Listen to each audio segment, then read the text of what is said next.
السلام علیکم دوستو، آج کی ویڈیو ایک ایسے مسلمان حکمران کے بارے میں ہے جو اپنی ہی قوم کی غداری کی بھینٹ چڑھ گیا۔ ان کی پھانسی کے لیے عید الاضحیٰ کا دن چنا گیا۔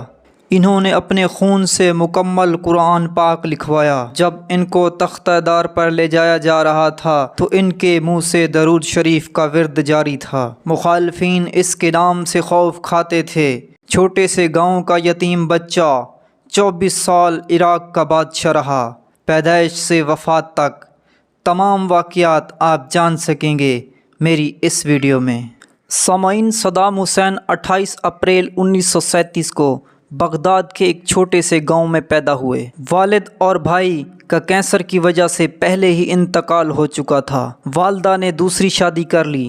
ستیلے باپ کے ظلم سے تنگ آ کر اپنے ماموں خیر اللہ کے پاس بغداد چلے گئے، جو عراقی فوج میں افسر تھے۔ عراقی نوجوان جو اس عمر میں موج مستیوں میں مصروف تھے، صدام حسین کی طبیعت ان کے بالکل برعکس تھی۔ وہ کتابیں پڑھتے تھے اور انہیں شکار کا شوق تھا۔ 18 سال کی عمر میں بیعت نامی پولیٹیکل پارٹی میں شمولیت اختیار کی۔ اس وقت ملک کے حکمران عبد الکریم مالک تھے۔ پارٹی کی مرکزی قیادت نے صدام حسین کو عبد الکریم کو قتل کا ٹاسک سونپا۔ اس مقصد کے لیے انہیں فوجی تربیت دی گئی اور انہوں نے مشین گن میں مہارت حاصل کر لی۔ یہ 7 اکتوبر 1959 کی صبح تھی جب صدام حسین نے صدارتی محل کا محاصرہ کیا۔ عبد الکریم کو قتل کا پلان ترتیب دیا۔ صدر جب محل سے باہر نکلا تو صدام حسین نے اپنی مشین گن کا رخ ان کی کار پر کر دیا اور بریسٹ کھول دیا۔ عبد الکریم کو 2 گولیاں لگیں جنہوں نے اسے محض زخمی کر دیا۔ اسی دوران گارڈ بھی سنبھل چکے تھے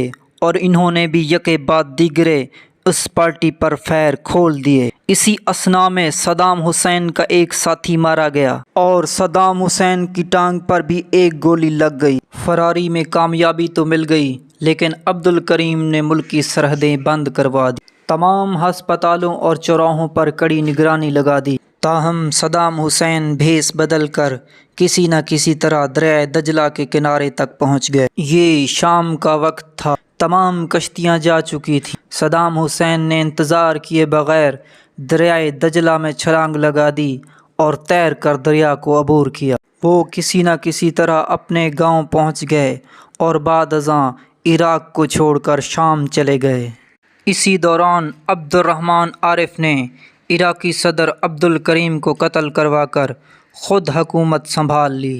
1966 کو صدام حسین عراق واپس آ گئے اور خود پارٹی کی مرکزی قیادت سنبھال لی۔ دوستو، ان کا یہ واقعہ بھی کسی فلمی سین جیسا ہے۔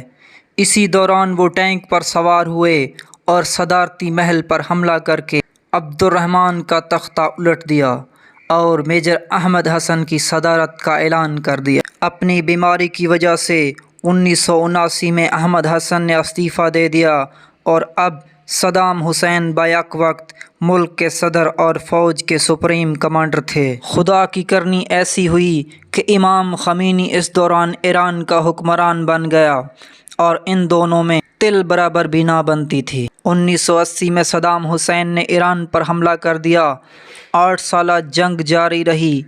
دونوں کے ہاتھ تو کچھ نہ آیا، ہاں البتہ 10 لاکھ معصوم شہری مارے گئے۔ عراق نے 1990 میں کویت پر حملہ کر کے قبضہ کر لیا۔ یوں اب عرب ممالک میں عراق ایک ابھرتی ہوئی معیشت اور بھرپور طاقتور ملک بن گیا تھا۔ سامعین، صدام حسین پہلے بھی صحیح معنوں میں متقی مسلمان تھا۔ اب انہوں نے ایک عجیب سی خواہش کا اظہار کیا۔ وہ قرآن پاک کو اپنے خون سے لکھوانا چاہتے تھے اور اس مقصد کے لیے ایک نرس مسلسل 2 سال تک ہر ہفتے ان کے بازو سے ایک خون کی بوتل نکالتی اور پورے 30 پاروں کو خون سے لکھوا دیا۔ صدام حسین کا کم و بیش 24 لیٹر خون استعمال ہوا۔ عالمی طاقتیں عراق کو معاشی اور فوجی طور پر مضبوط ہوتا دیکھ رہی تھیں۔ انہیں اس کا کچھ بھی فرق نہ پڑتا اگر یہ مسلمان ملک نہ ہوتا۔ عالمی قوتوں نے جنگ عظیم دوم کے بعد دوسرا بڑا فوجی اتحاد قائم کیا اور آپریشن ڈیزرٹ سٹارم کا آغاز کر دیا، جس کی قیادت امریکہ کر رہا تھا، اور انہوں نے عراق پر حملہ کر دیا۔ ٹیکنالوجی میں تیز اور پھر اتنے ملکوں کے اتحاد کے سامنے عراقی فوج ٹک نہ سکی۔ اب عراق کمزور ہو چکا تھا۔ یہ 2002 تھا جب جارج بش نے صدام پر الزام لگایا کہ وہ خطرناک ہتھیار بنا رہا ہے جس سے دنیا میں تباہی پھیلائی جا سکتی ہے۔ اس آپریشن کے فوری بعد 2003 میں امریکہ نے عراق پر باقاعدہ حملہ کر دیا۔ اپنوں کی غداری اور ٹیکنالوجی میں کمی کے باعث 24 سالہ اقتدار محض 3 ہفتوں میں ختم ہو گیا۔ صدام حسین نے فراری اختیار کی اور زیر زمین بنکر میں جا کر پناہ لی۔